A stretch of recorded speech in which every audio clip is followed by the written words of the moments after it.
to a new episode of The Morning Coffee Show with me, your host Henry Umney. This episode, for the second time, I'm joined by now veteran Coffee Morning Show, Mike Storey. He's a director at KPMG, leads the finance transformation capability within wealth and asset management, and is also, more importantly for this conversation, a lead on their EUC proposition. So Mike, welcome back. Thank you for joining us.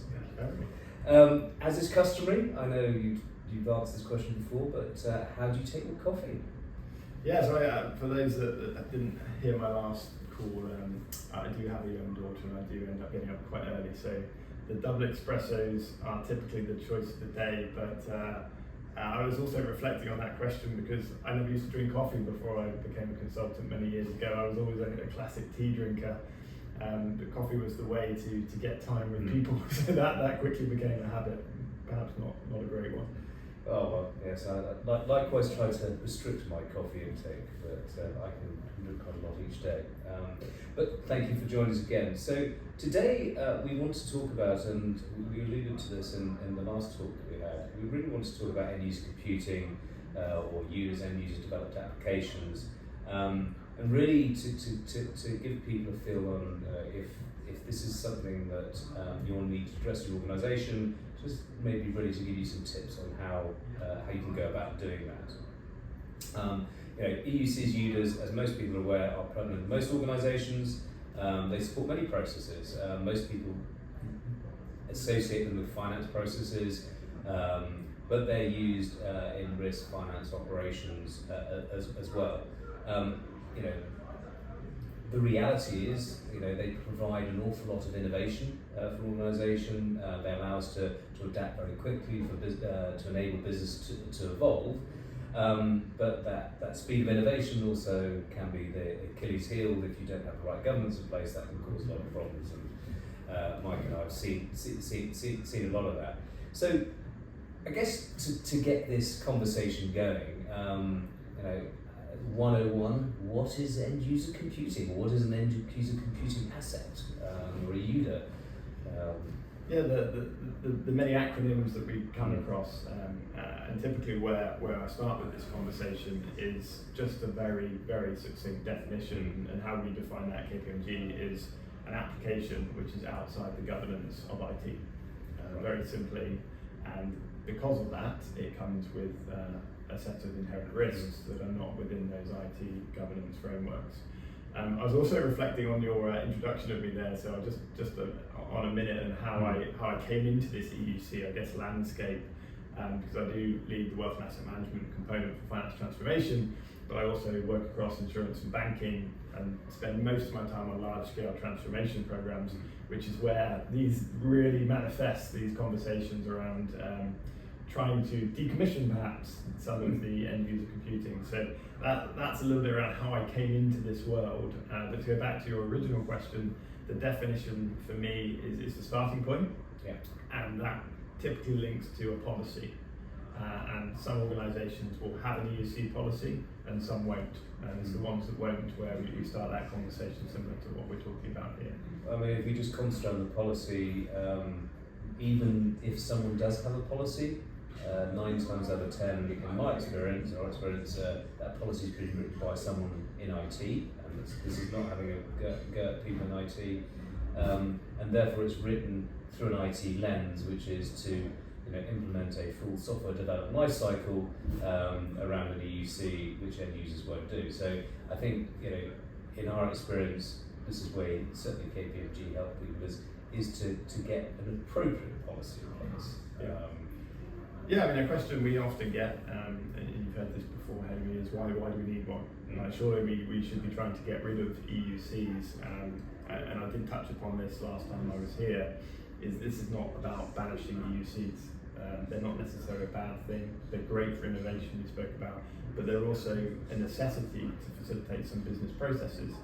The world moves so quickly, technology moves quickly, and often your ERP estate or your corporate platforms can't do exactly what you need them to do, or they can't structure data, so that they are a necessity, but it's around the transparency and the control and the governance over those, whilst trying to keep them to a minimum level, of course. Yeah, and we'll come on to this. I mean, decommissioning is an important element of a policy and the framework we put in place. Are there any sort of core elements what are the core elements to the policy that people need to consider? So I think a lot of it, we found in our experience, does exist in guises in an organisation. So when you start to look at materiality and risk, certainly if you look at material reporting processes in the financial services industry, they have these frameworks there, but they're often there as part of a reporting governance cycle. So it's really trying to bring in that same level of rigour into an EUC policy, along with those definitions, and what are the sort of accountabilities and the responsibilities around the organisation with those EUCs. Yeah, so when you just pick up on two of those really important things is the materiality of the EUC. A lot of people just look at complexity, but there are obviously two elements there. One of the biggest mistakes we've always seen is someone just saying an EUC is an EUC, and it's just one category. Having high, medium, low to be crude, we've seen 4 or 5 scales is important. But then overlaying that on what's the technical complexity. Now, if you go and ask a quant, how complex is your spreadsheet? Go, it's immaterial. Certainly if I looked at it, I would go, oh God, that's really, really, really complicated. So having some way of gauging, as you say, using existing frameworks for the materiality, but then being able to have a consistency on reporting not just the materiality but the complexity is important. And then that second element, which is the roles and responsibilities, it is making people understand what their roles and responsibilities really are when they have one of these assets once defined. Yeah, absolutely, Henry. I think the complexity one is interesting because materiality, particularly in finance, it's a little bit easier to get your head around, but then complexity of a spreadsheet or a bit of Python code or some R code, it then becomes a little bit more complex for complexity in terms of how you quantify that.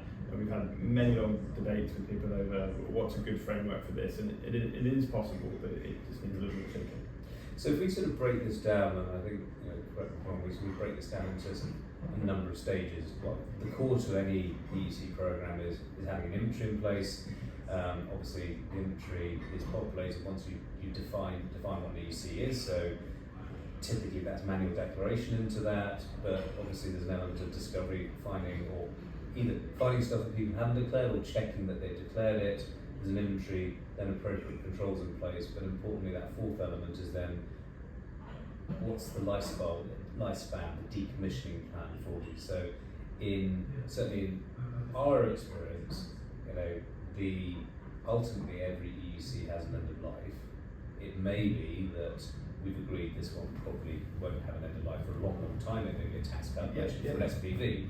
If it's running some reconciliation process, then operation that's quite risky, we probably want to make some investment at the appropriate time.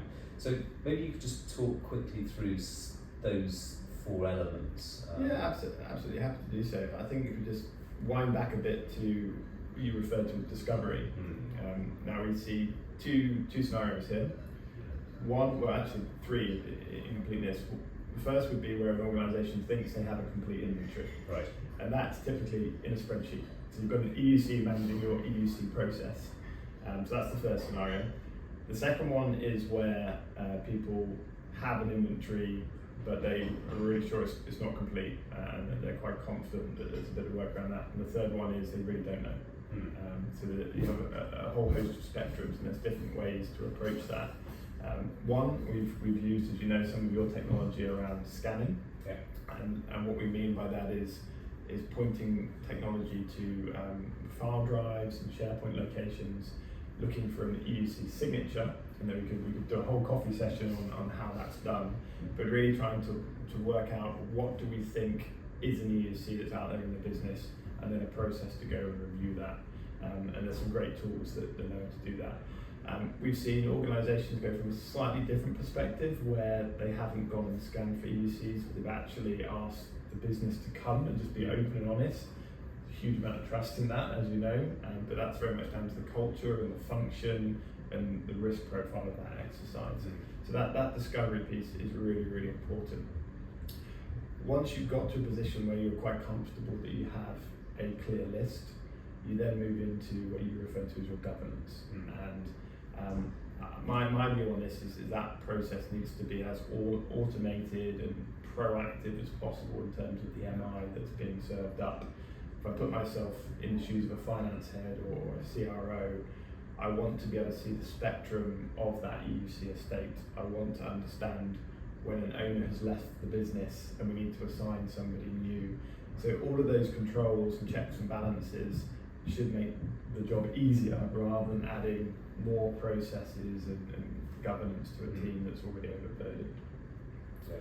So I'll stop there at governance because I know you had 4, but do you have any comments on those? No, I'm gonna. So the interesting on discovery, I think, is for the people who don't have anything in place. Actually, the manual declaration, I think, that works quite well. Better to get 80% of what people are, and again, there's a cultural element to this. And I think you said at the beginning, we don't want to breed a culture where we say EUCs are bad. No, EUCs are a very valuable resource, tactical resource to the organisation.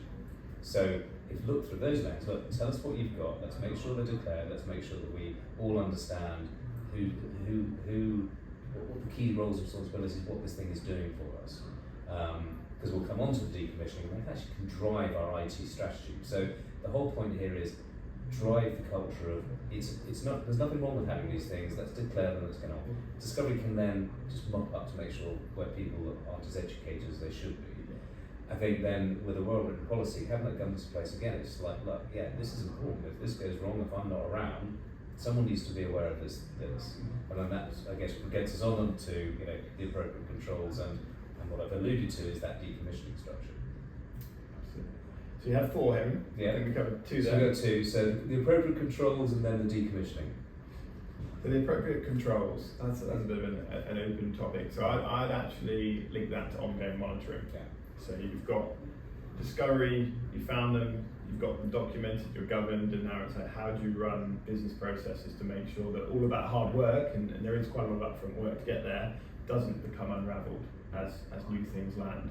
And I did touch upon it, but I think a lot of that is around that proactive monitoring, having people in the organisation that have got responsibilities and accountabilities and that they're fully versed on those. And then you can get to a point where I don't want to oversimplify this, but it does become BAU. So a new thing needs to get logged, people understand how it works, somebody new comes into the organisation, needs to be handed off, etc., etc. Yeah. And then I think at that point you move from the monitoring into a world of continuous improvement. So reviewing that list on a frequent basis, maybe it's quarterly. Is it becoming too long? Are we sure we're really challenging the business to say, do we need these? A big topic that I'm having now is around replatforming. Right. So looking for opportunities to put them back into your ERP systems, if it's a finance process, or making the most out of corporate technologies that are there and perhaps do sit in IT governance that can then kind of reduce your EUC inventory down a little bit. Yeah. I would say, just picking up on that monitoring, for some processes there are regulatory requirements or requirements actually to have audit trails of things. Technology can start helping you to automate some of this stuff. So a lot of people, you go and you look at a policy and go, I need an army of people to do this. There is technology out there that can help automate some of that monitoring, documentation, and then it's just a case of, okay, Mike, here's a list of all the changes that you seem to have made to your EUC. Are you comfortable they're okay? So I think that picking up at that point, and then your final point of decommissioning, as I said earlier, that most EUCs we start seeing in a lot of places, have an end of life. But the danger is, and we've seen this over time, is that people go, well, that's the riskiest one, so that's one we'll decommission. Well, that may be a really bad use of your resources. By knowing the whole picture, knowing where the risk is, it may be that 400 medium risk EUCs actually are quite easy to replace because, as I say, they're just doing some operational processes, well defined, well understood, and we are doing a project in that area. It's very easy to include that in that project. So having that holistic picture of what your EUC estate looks like actually really helps to inform the investments we're making in our IT roadmap. Yeah, absolutely. And I think just closing that one out, Henry, the keyword I'd use is right sizing. So if something is so important and material that if one decimal place in the wrong place could have catastrophic consequences, then that's when you come to use of something like your Cluster 7 product, right, with the spreadsheet management, where you can literally look at a dot or a space or a line, and then you can attest to that change. And I think it's not doing that for everything, it's right sizing, what's the right level of governance for these particular EUCs. Well, Mike, I don't know where time's gone. I think, as you can probably understand, everybody, this is a topic Mike and I can talk for a long time about. If anybody is interested, KPMG helped a lot of people in sort of understanding and standing up these frameworks. Mitratech, we have Cluster 7 technology that really help people the technology helps support those frameworks for your EC program, and we'd be happy to talk to you and bore you with our experience in this space. But Mike, thank you very much indeed again for joining us. I appreciate it, Henry. Thanks a lot. Thank you all for joining us, and look forward to the next time. Thank you.